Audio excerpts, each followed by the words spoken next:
Selamat datang di podcast Sahabat Membine, Perempuan Punya Cerita. Selamat datang di podcast Sahabat Membine, Perempuan Punya Cerita. Yeay! Hari ini kita kedatangan tamu spesial. Saya ditemani oleh seorang ketua KNPI Sulawesi Tengah dan juga perempuan yang sangat aktif di ruang publik maupun di ruang domestik. Perkenalkan saya sekarang dengan Kak Widya Ponulela. Apa kabar, Kak? Alhamdulillah sehat ya. Ini situasi PPKM makin glowing ya. Cahayanya terang ya. Oh iya, mumpuk pada lightingnya ini bagus ya.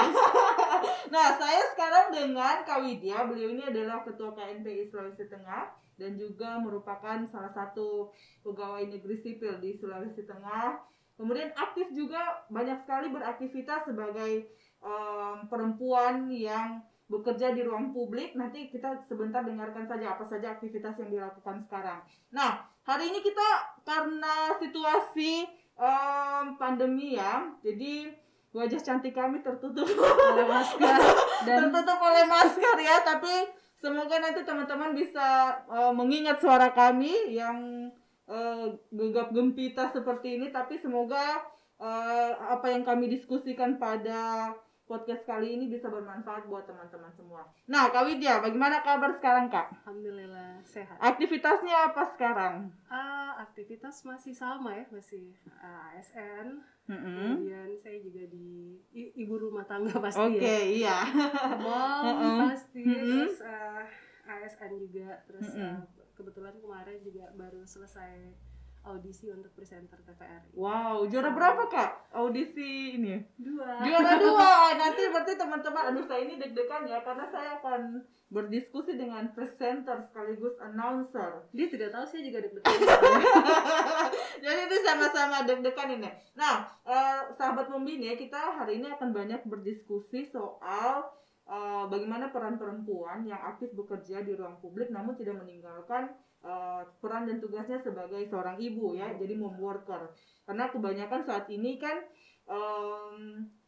perempuan banyak diberikan ruang untuk bisa tetap berkarya, tapi ada juga ibu-ibu atau perempuan lain yang ternyata mereka belum bisa membagi atau tidak dipercayakan atau tidak mempunyai kesempatan untuk bisa aktif di ruang publik. Nah, sekarang kita mau tanya sama Kak Widya dulu, aktivitas selain menjadi ASN, kemudian juga tadi ikut lomba dan sebagainya. Ya.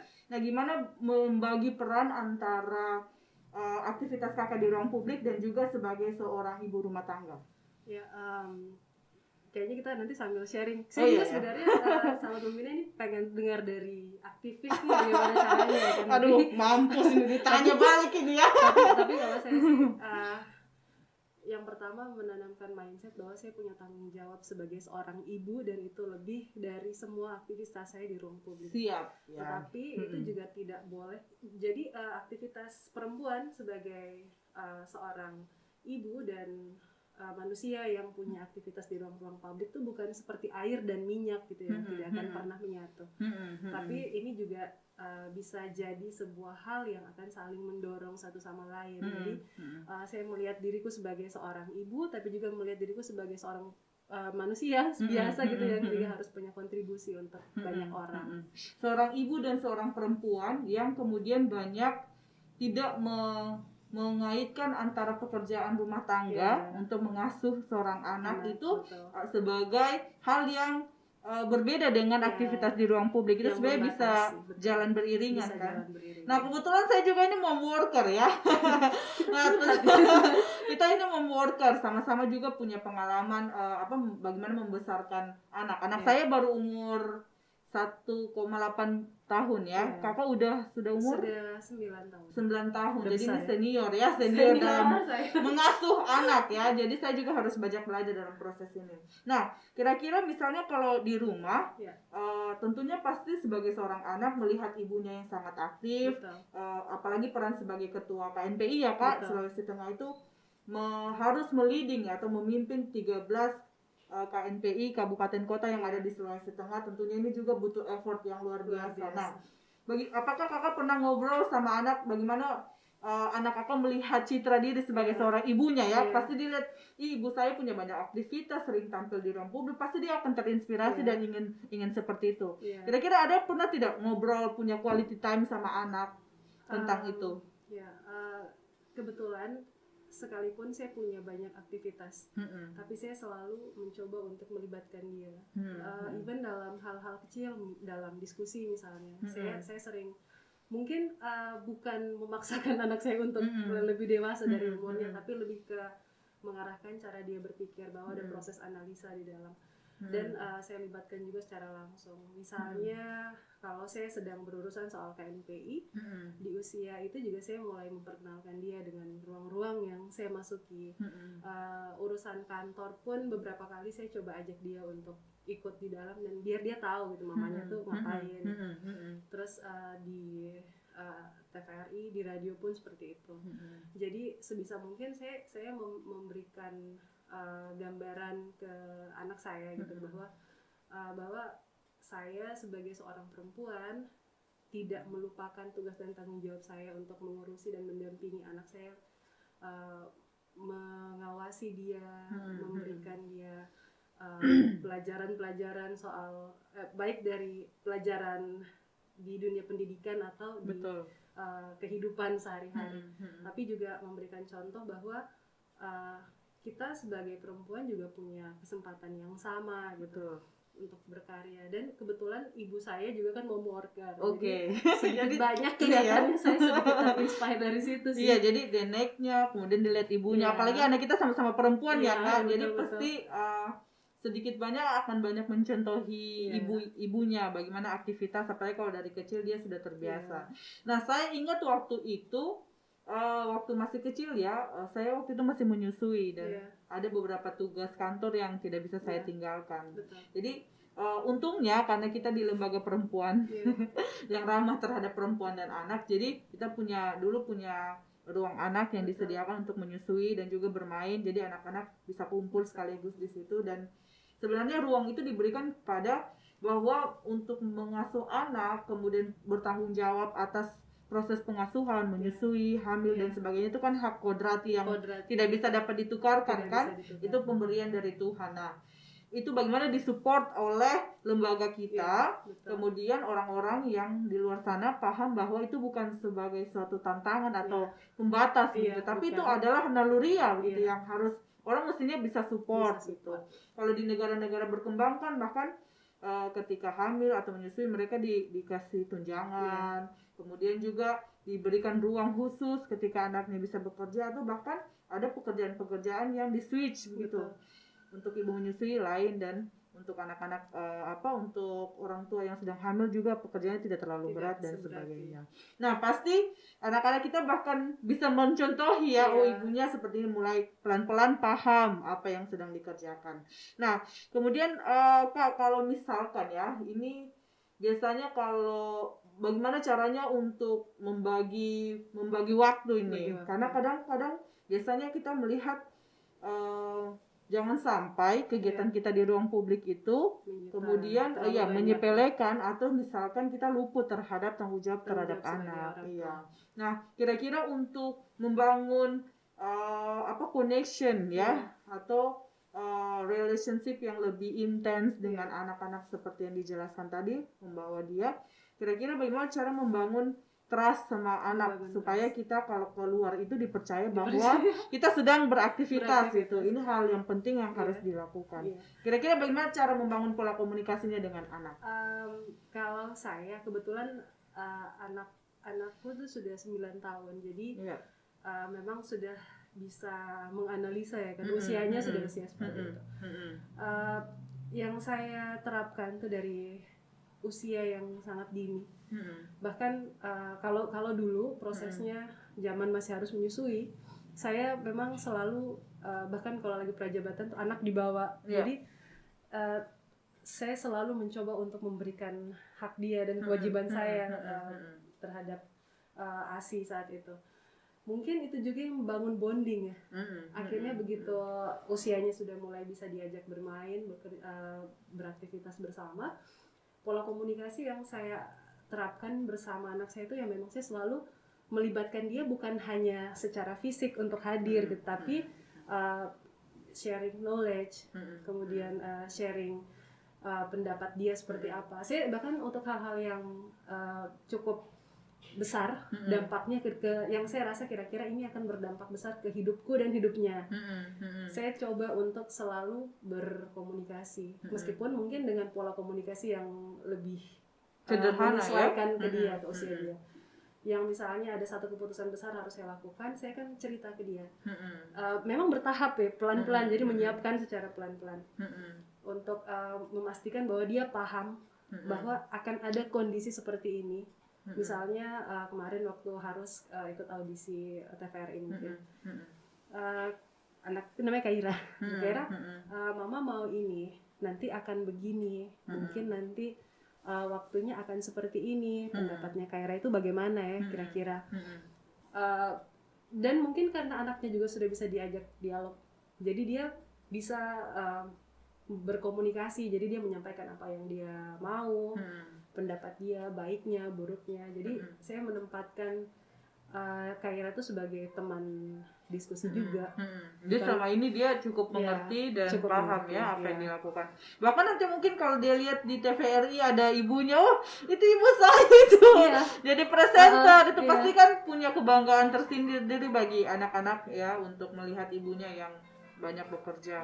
Dan saya juga lebih berpikiran untuk mengajak dia berpikir bahwa menganalisa, ada input seperti ini, nanti analisanya seperti ini, biar dia juga tidak hanya melihat dari satu perspektif, perspektifnya harus luas. Betul sekali. Wah, saya harus banyak belajar nih. Soalnya anak saya baru belajar 1-2 kata ya. Jadi dia nanti anaknya pasti kayaknya hebat kayak iya. mamanya. Amin. Jadi dia memang kalau saya perhatikan kan karena anak saya juga dibantu sangat dibantu oleh pengasuh ya, pengasuh yaitu adalah orang tua saya juga, tidak jauh-jauh ya. Jadi memang itu sangat membantu bagi peran untuk seorang perempuan yang bekerja, apalagi kemudian kita aktif di beberapa organisasi selain bekerja. Nah, itu menjadi penting karena konsekuensinya adalah kita harus effort yang luar biasa begitu, karena pekerjaan kita harus selesai, kemudian juga hak-hak anak harus tetap dipenuhi, tapi alhamdulillah kita punya supporting system ya. Betul. Jadi keluarga yang cukup banyak membantu untuk membagi peran pengasuhan ketika kita harus bekerja. Betul. Nah, kira-kira Kak, kalau misalkan ya ada tidak pandangan-pandangan dari orang misalnya, ini media ini ya biasalah kita kalau di Palu kan atau di Sulawesi Tengah ini kan ini aktif sekali di ini anaknya siapa yang urus kayak gitu, seakan-akan bahwa mereka tidak mempercayai kita ketika kita aktif di ruang publik, kemudian itu sama saja kita menyepelekan atau tidak menjalankan tugas kita atau memberikan hak anak kita. Itu biasa kadang-kadang ada perkataan seperti saya juga pun sering mendapatkan hal-hal seperti itu. Kira-kira bagaimana tanggapan Kakak soal itu? Menurutku memang itu hal yang tidak bisa dihindari, Fir, karena pola pikir masyarakat kita memang lebih cenderung seperti itu, bahwa memang bahwa perempuan itu lekat dengan pekerjaan domestik, bahwa ruang-ruang publik itu dalam perspektif gender mungkin tidak begitu, perempuan tuh kelas kedua lah, selalu seperti itu. Nah tapi saya sih menyadari bahwa dalam setiap pilihan yang saya mau ambil itu akan ada resiko, termasuk resiko mungkin bagaimana perspektif orang melihat saya. Dan saya tidak pernah mencoba untuk menyalahkan hal tersebut, tapi saya lebih ke berusaha untuk melakukan yang terbaik.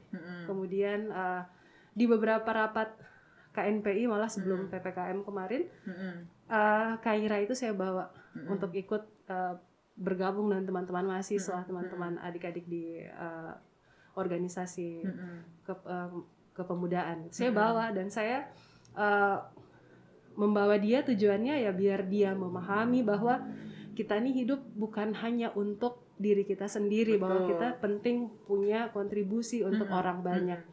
Bahwa dia harus menyadari sejak kecil, bahwa dia harus menyadari dalam perspektif kita sebagai perempuan ada ruang-ruang yang harus kita sisakan untuk kehidupan kita, tapi yang paling penting adalah bagaimana kita bisa punya kontribusi untuk orang banyak. Betul. Dan untuk memberikan gambaran kepada adik-adik di KNPI juga bahwa tidak masalah, saya bawa anak saya pun juga kita masih bisa tetap berkomunikasi. Hanya mungkin ya saya akan beritahu ke mereka saya bawa anak ya, atau ke acara-acara tertentu pasti saya bilang saya bawa anak ya, saya bawa anak ya.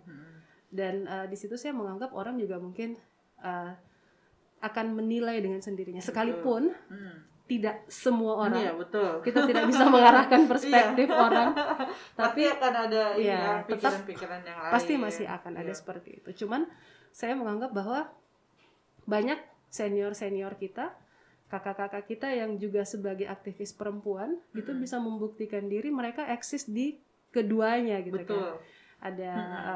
Ada Kaning Corona, banyak contoh sih Kak Nurmawati Bantilan, Kak Fitri Mastura, itu semua orang-orang yang bisa menunjukkan bahwa mereka bisa berkarya di keduanya gitu. Jadi tidak membatasi ruang-ruang. Jadi itu yang saya bilang tadi, tidak kayak air dan minyak seperti itu. Betul sekali. Nah, memang makin kesini ya, ketika situasi PPKM, kemudian pandemi ini yang belum tahu kapan berakhir, kemudian tiba-tiba banyak orang yang bekerja work from home.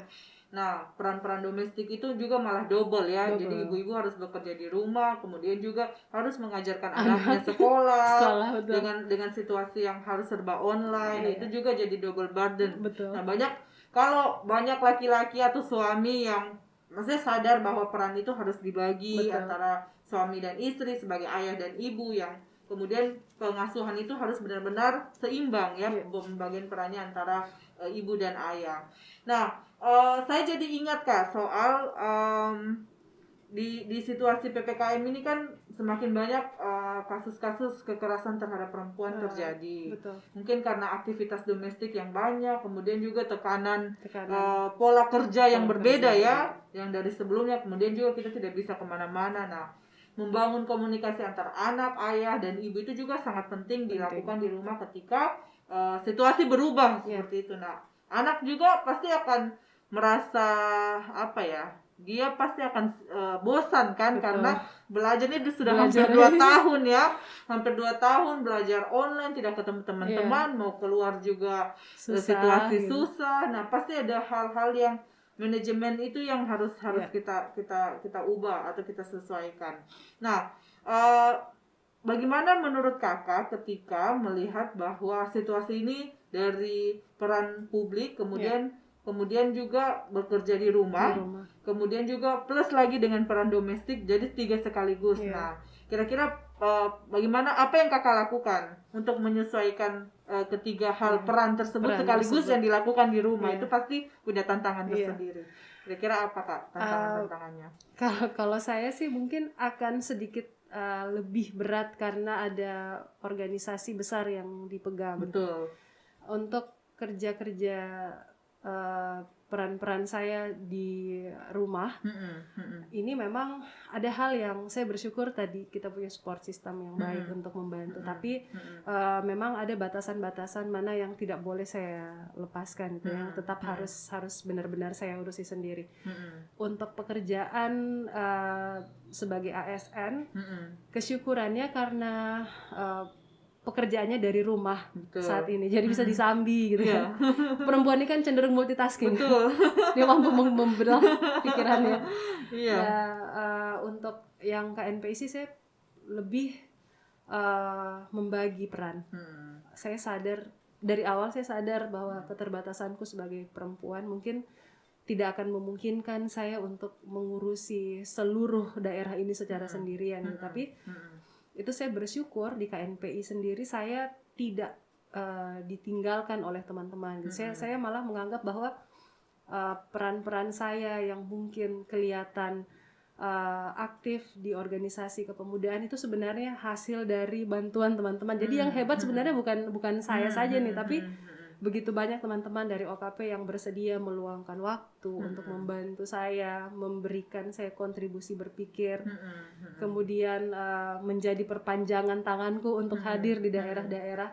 Memang saat rekrutmen saya membagi berdasarkan wilayah. Tujuannya untuk mengakali itu bahwa mungkin ada hal-hal tertentu yang mungkin saya tidak perlu hadir secara langsung di sana. Saya membagi tugas dengan teman-teman untuk bantu saya untuk hadir di sini. Dan itu alhamdulillah sangat membantu saya untuk membagi, tetap menjalankan kewajiban, menjalankan tugasnya, kewajiban. peran dan tanggung jawab, tapi ada supporting system yang Iya. Jadi asal ada kemauan pasti ada jalan ya. Tapi tantangannya juga gila, Fit. Iya. Maksudnya contohnya kayak kalau urusan anak ya misalnya, urusan anak. Kadang-kadang juga mungkin tidak se ekstrem video-video YouTube yang ada video lucu yang orang tua ajar anaknya Pancasila gitu kan sampai berantem. Mungkin tidak seperti itu, tapi memang kadang-kadang juga ya ada tantangan tersendiri karena kan bagaimanapun mereka tetap anak-anak kan. Yang memang kalau tidak diawasi ya dia akan menggunakan waktunya lebih banyak untuk bermain mungkin. Jadi memang di situ peran-peran kita sebagai orang tua ya harus hadir, maksudnya ya benar-benar harus dijagai, dipastikan mereka menyelesaikan seluruh kewajibannya dan tetap mendapatkan haknya untuk berperilaku sebagai seorang anak. Misalnya kayak ada waktu-waktu tertentu yang tidak bisa diganti oleh pengasuh, misalnya waktu tidur kan, itu quality time. Itu quality time. Saya selalu berkomunikasi dengan anak, membangun komunikasi, berdiskusi, bertanya ke dia hari ini ada apa, terus misalnya itu di sebelum tidur. Jadi waktu mau tidur, terus saya akan ajak dia cerita, bagaimana hari ini nak, ulangannya bagaimana, terus ada hal yang lucu ndak hari ini, ada hal yang is it a bad day gitu kan, terus saya juga belajar untuk tidak menghakimi apapun yang dia cerita. Jadi yang saya tanamkan di kepalanya adalah kita tidak boleh ada yang ditutupi nak ya. Betul. Mama harus tahu Kaira seperti apa. Kalau Kaira mau tanya mama pun boleh, mama akan cerita gitu ya. Tapi kalau Kaira ada apapun, Kaira harus cerita. Jadi dia terbiasa bertutur, bercerita hari ini Kaira begini mama, Kaira begini. Nah, disitulah baru saya analisa pelan-pelan cerita-cerita kecil itu, kepingan kecil itu yang saya satukan. Oh, sepertinya dia agak gelisah hari ini soal ini. Terus habis itu nanti baru kalau hubungannya dengan sekolah ya mungkin tanya ke gurunya, ini kenapa hari ini, Mem, ada apa? Oh iya Bu, ini tadi Kaira tidak bisa selesaikan ini. Terus tanya lagi ke dia besoknya pas mau belajar, mungkin Kaira yang susah yang mana ini? Terus dia bilang yang ini mama. Nah kadang-kadang kita sudah tua Pak, sudah lupa pelajaran. akhirnya oh iya nak, baik mari kita pecahkan bersama-sama. Mari kita buka Google. Jadi sebisanya bisa membantu. Ya karena sekarang juga ya saya lihat ponakan-ponakan saya pelajarannya itu walaupun masih di kelas dasar itu sudah agak susah ya, beda dengan kita dulu. Serius. Jadi memang harus ada adaptasi juga, makin banyak baru yang dipelajari. Nah karena ini jejak digital ya. Pasti nanti ke depan beberapa tahun yang akan datang anak-anak kita akan menonton video ini ya. Jadi inilah nak ibu kalian yang sedang berdiskusi apa yang kami lakukan selama ini, kemudian juga bagaimana kita membagi tugas dan peran. Mungkin juga anak-anak akan sedikit merasa bahwa ibunya juga cukup waktunya terbatas di rumah ya, utamanya di waktu-waktu jam kerja ya. Jadi pasti harapannya nanti ke depan Kaira sama Safia ya. Safia bisa paham itu apa yang dilakukan ibunya, bahwa kita punya tanggung jawab yang lain, tapi kita tidak meninggalkan dan tidak sedikit pun mengurangi rasa cinta dan kasih sayang kita kepada anak kita, dan berusaha ya untuk tetap memenuhi hak-hak dan selalu ada dalam situasi apapun di masa-masa pertumbuhan anak-anak kita. Nah, Kak, kalau misalnya ini kan saya juga kadang-kadang juga di 2 tahun terakhir ini ya, pasca menikah dan juga punya anak, itu kan pasti banyak sekali perubahan besar yang terjadi.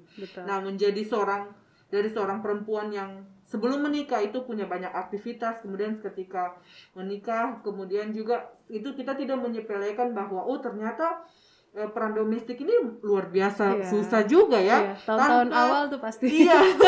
Tanpa harus aktif di ruang publik pun, ketika seorang perempuan ya, banyak teman-teman saya yang memilih untuk saya full time untuk mengasuh Ya, anak dan anak. orang tua itu saya pikir juga pekerjaan yang sangat luar Pilihan, biasa ya. yang kita tidak bisa menyepelekan itu sebagai Menyepelekan hal itu. yang sangat hal yang dia cuma di rumah Ya. saja itu, padahal kita woman support woman ya, Ya, itu juga harusnya pilihan begitu. yang menurutku luar biasa gitu. Saya tidak mampu untuk Ya, untuk menjalankan melakukan pekerjaan itu, seperti itu. betul. Nah, tapi kan di situasi kita hari ini banyak orang-orang yang merasa bahwa kalau ibu-ibu yang di rumah karena mereka tidak menghasilkan pendapatan Ya. dengan suaminya, itu makanya dianggap sebagai bukan pekerjaan Ya. gitu. Padahal Itu kalau kita pekerjaan hitung, luar biasa.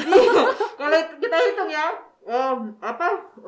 memasak, Ya. setrika, mengasuh anak itu kalau ditotalkan dalam pekerjaan yang harus dibayarkan itu Ya. mungkin bahkan salarinya itu lebih Lebih tinggi ya daripada daripada suaminya itu yang Iya, bekerja. Nah, betul. itu hanya saja itu tidak diangkakan Iya. gitu kan, tidak diangkakan sebagai satu income. Iya. Makanya kadang-kadang pekerjaan domestik itu Dipandang, disepelekan. ya, Nah, betul. kalau saya pun juga melihat atau memilih ya, saya memang memilih di ruang publik karena saya punya minat dan bakat, passionnya kita Passionnya di di sini. situ, betul. Ada yang teman-teman yang memang passionnya dia di rumah untuk Iya, mengasuh anak dan sangat mengasuh telaten anak, dan menurutku itu luar biasa. Luar biasa. Yang tugas dan tanggung jawab serta perannya itu juga tidak kalah pentingnya dengan penting. teman-teman kita yang maksudnya memilih untuk tetap aktif di ruang publik. Nah, Betul. kira-kira bagaimana nih Kak?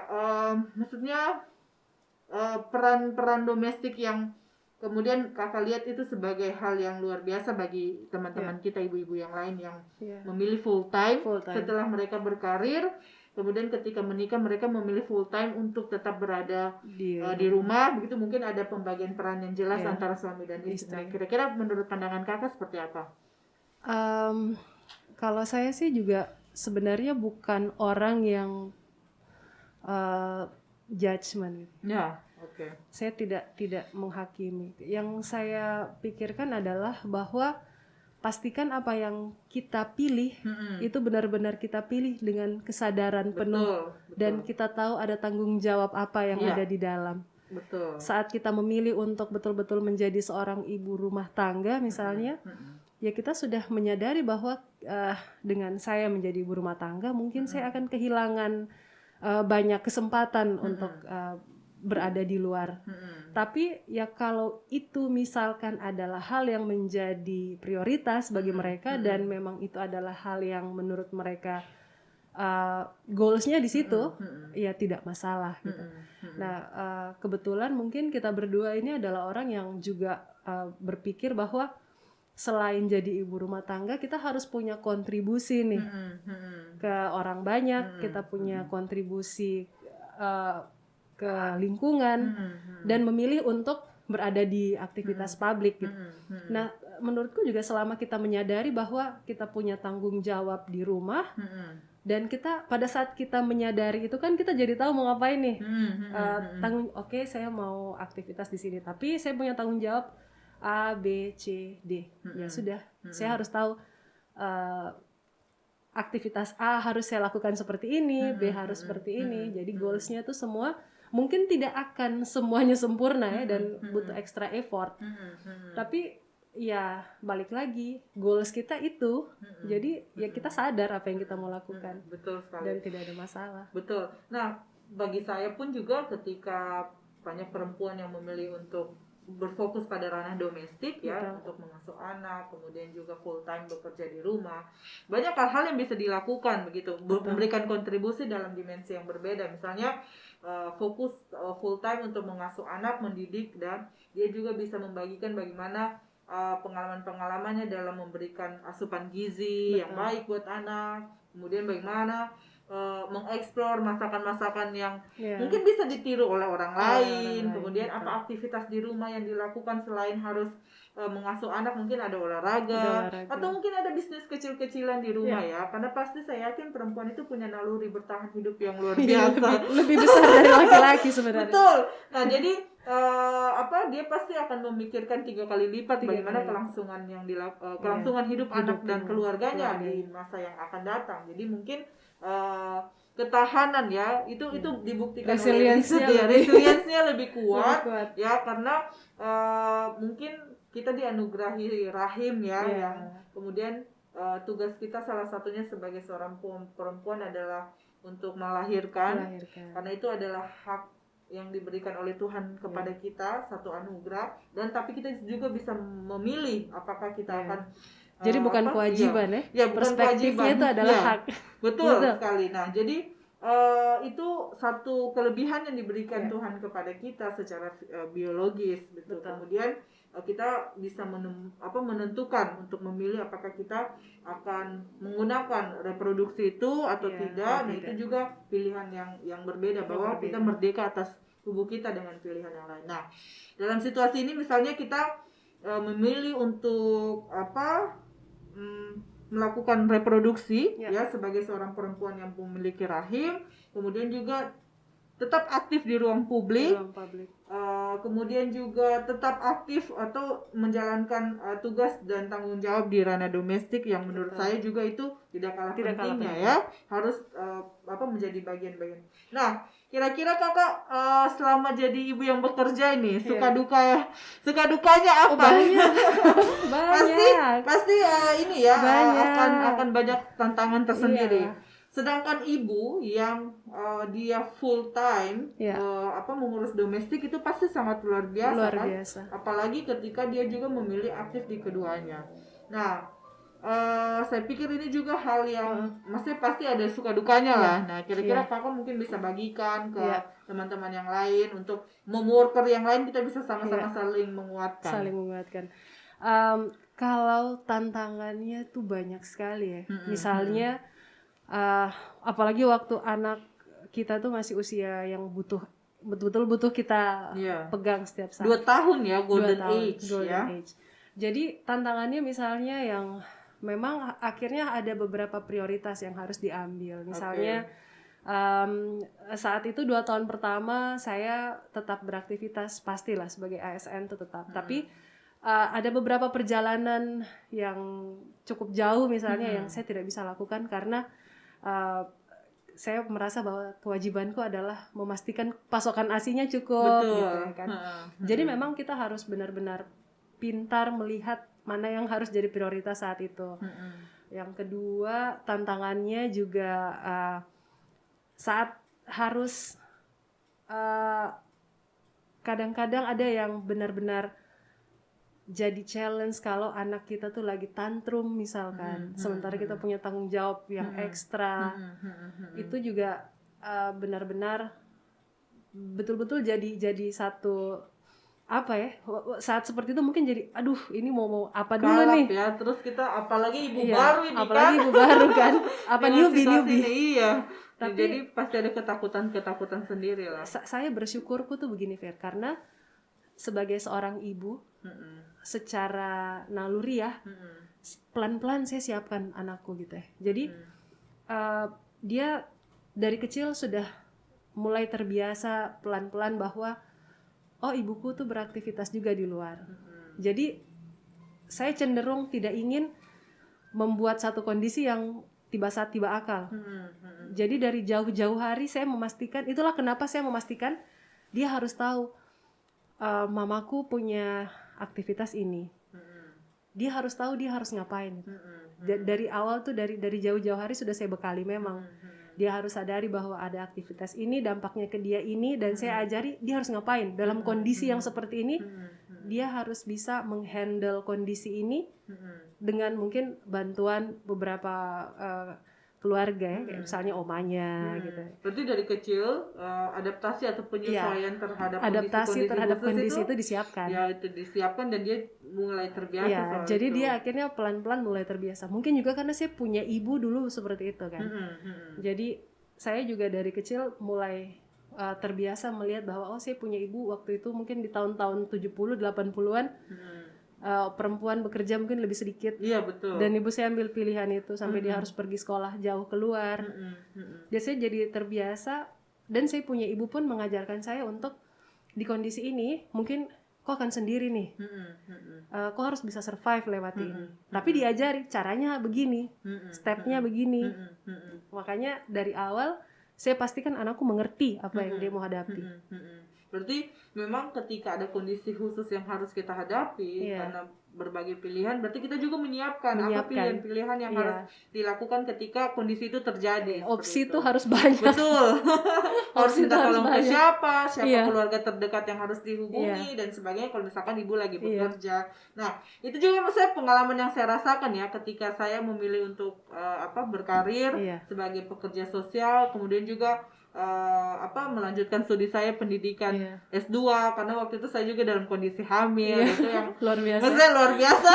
Keputusan yang cukup berat ya Cukup diambil karena saya merasa bahwa ini adalah kesempatan luar biasa. Saya diberikan kesempatan untuk menjadi seorang ibu dengan amanah untuk bisa hamil. Kemudian yang kedua, saya juga diberikan rezeki untuk bisa mengenyam pendidikan gratis ya untuk magister saya. Nah, kebetulan juga itu jauh di luar. Nah, tapi mungkin ya karena memang niat. Nah, tapi saya persiapkan. Misalnya kalau mau terbang nanti kondisi janin saya seperti apa, saya harus konsultasi ke dokter, makanan apa yang harus saya makan supaya janinnya bisa kuat dan sebagainya. Nah, memang penuh resiko sih. Saya pikir setiap pilihan ya pasti ada resikonya sendiri dan ya setiap orang juga pasti punya tantangannya masing-masing. Tapi bagaimana ketika kita menghadapi resiko tersebut lalu kita mengukur kemampuan kita ya, kira-kira ini bisa tidak kita jalani dan sebagainya. Itulah kenapa pentingnya kita harus sadar apa yang kita mau pilih. Betul. Karena kita pada saat kita sudah menyadari bahwa akan ada pilihan ini, resikonya ini. Kita sudah mempersiapkan diri bahwa kalau seperti ini akan begini, kalau seperti ini akan begini. Jadi memang mitigation ya. Mitigasinya itu harus dipersiapkan sekali ketika kita punya banyak pilihan. Dan bagi saya juga sangat penting sekali jika kita punya pasangan yang bisa mensupport ya. Peran ayah dan ibu itu penting. Itu juga ada keluarga yang terus mendukung dan saya pikir itu juga luar biasa bahwa pengasuhan anak itu dilakukan oleh ayah dan ibu yang harus setara. Pembagian perannya harus setara dan sebagainya. Nah, ini buat laki-laki nih yang ada di luar sana, buat ayah-ayah ya. Calon-calon ayah yang ada di luar sana ataupun ayah-ayah muda yang kemudian dia memilih untuk menikahi seorang perempuan yang bekerja, kemudian aktif di ruang publik. Nah, pembagian peran itu sebelum menikah dan sesudah menikah harus sangat jelas dilakukan. Karena mungkin ini di usia saya banyak sekali teman-teman saya yang baru menikah. Gitu. Jadi ada yang memilih untuk berhenti bekerja, ada yang tetap, ada yang LDR, kemudian ada juga yang kemudian banyak sekali berbagai macam ya hal-hal yang harus dihadapi. Bagi saya juga pernikahan itu kan komitmen dari dua pasangan. Kemudian juga ketika dia punya anak pasti ada tanggung jawab yang harus dibagi antara ayah dan ibu. Nah, itu yang harus sangat jelas. Nah, jangan sampai itu hanya dijadikan beban oleh hanya perempuan saja karena kamu kan ibunya dan sebagainya, kamu kan pun juga ayahnya. Nah, jadi equality of relationship itu penting ketika kita menjalin rumah tangga. Buat tips. Nah, Kak, kira-kira kasih tips-tips nih. Buat yang pembagian peran ya. Buat yang akan berumah tangga misalnya nanti untuk sebagai ibu-ibu yang perempuan-perempuan aktif yang lainnya yang banyak terlibat di ruang publik, kemudian juga dia memilih untuk akan menikah dan mungkin akan punya anak ke depannya. Nah, kira-kira hal-hal apa yang harus disiapkan ketika harus mengambil keputusan tersebut? Yang paling penting itu adalah betul-betul menyadari apa yang mau dilakukan. Jadi karena kadang-kadang kita secara tidak langsung banyak orang yang ambil keputusan itu ya di luar kendali mereka. Misalnya tekanan orang tua harus segera menikah, tekanan lingkungan sosial, kemudian gaslighting dari pihak laki-laki mungkin atau sebaliknya ya dari perempuan juga.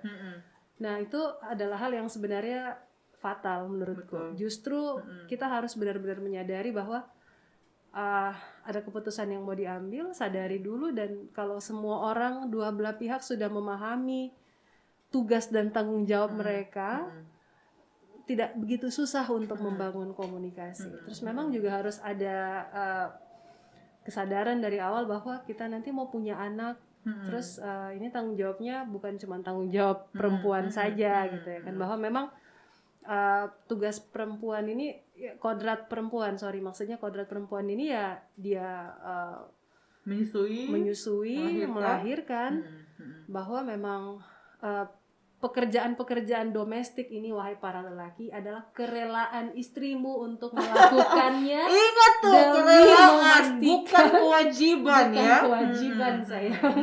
Karena mereka ya perempuan tuh merasa punya tanggung jawab untuk melakukan itu, tapi bukan berarti itu adalah kewajiban bagi mereka. Betul. Nah. Makanya juga harus ada pembagian peran, penting ada pembagian peran. Karena mereka pun sekarang, perempuan pun sekarang saat ini sudah bekerja juga ya. Maksudnya mereka juga mengambil sebagian half of a burden, sebagian dari beban kalian tuh diambil oleh mereka. Jadi kenapa tidak mengambil sebagian beban mereka? Betul sekali. Jadi sekarang kan banyak sekali ya tren ketika laki-laki pintar memasak, bahkan jadi kelihatan maco gitu ketika laki-laki dia bisa memberikan masakan yang enak buat anak-anaknya. Dan laki-laki pakai baju pink sekarang saja maco. Ya.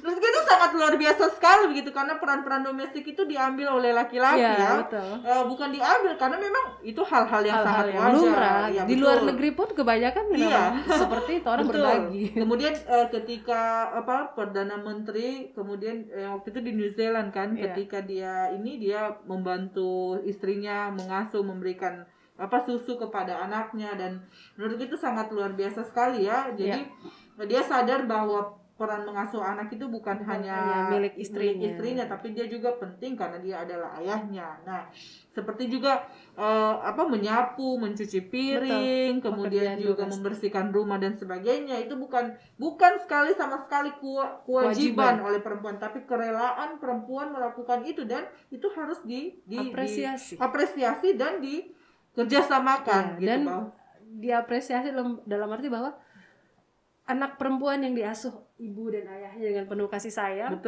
saat menikah dia memilih untuk melepaskan sebagian mimpinya kan. Mungkin ibu-ibu yang juga memilih untuk berada di rumah secara penuh, saya yakin juga punya mimpi gitu, tapi karena kerelaan hatinya untuk memastikan bahwa pemenuhan kebutuhan suami dan anak terjamin ya. Jadi kita harus mengapresiasi ketika istri atau pasangan kita memilih untuk full time di ranah domestik. Jadi itu sangat luar biasa ya. Bahkan kemudian mereka harus merelakan mimpi-mimpinya, atau mungkin mereka merasa bahwa passion saya memang menjadi ibu rumah tangga, yang kemudian banyak aktivitas lain yang mestinya harus didukung. Nah, menurut saya juga itu harusnya menjadi tren pernikahan saat ini ya. Zaman berubah, Cin. Iya.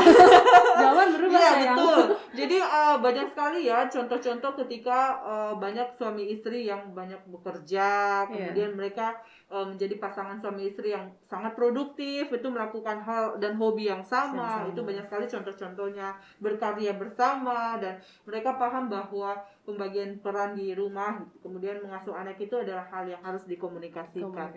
Wah, seru sekali nih. Kayaknya mau menikah lagi.